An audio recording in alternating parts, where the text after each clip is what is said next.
de uma maneira geral, né, o sistema imune ele é um sentinela no ponto de vista de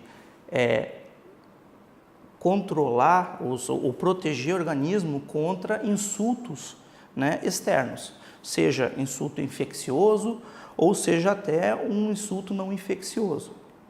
E para isso eu tenho células que são capazes de reconhecer, por exemplo, micro-organismos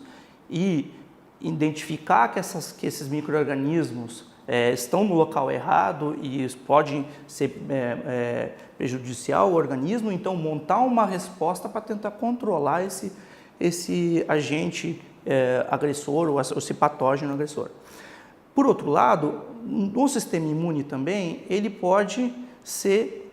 deletério para o organismo, porque se ele reconhecer o nosso organismo como não próprio, eu posso usar as mesmas ferramentas que normalmente a gente utiliza para combater uma infecção, né, para combater células no nosso organismo, que por isso leva ao desenvolvimento de doenças autoimunes. Então, eu também tenho células que contrapõem, que controlam esse sistema imune para que essas respostas não sejam exacerbadas. Dentro desse grupo de células que tem essa função de regular o sistema imune,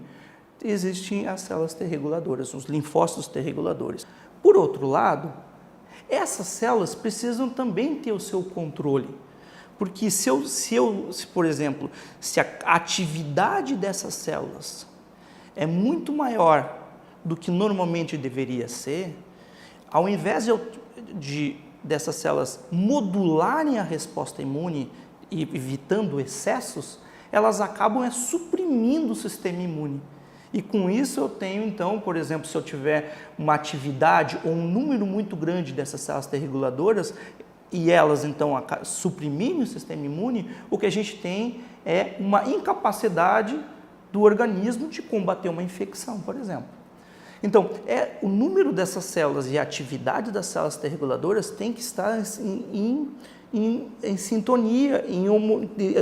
precisa haver uma homogeneidade dessa resposta. Aumento dessas células ou aumento da sua função pode levar a uma imunossupressão, como por outro lado, uma redução da atividade ou do número dessas células pode originar então excessos de resposta inflamatória ou desenvolvimento de doenças autoimunes.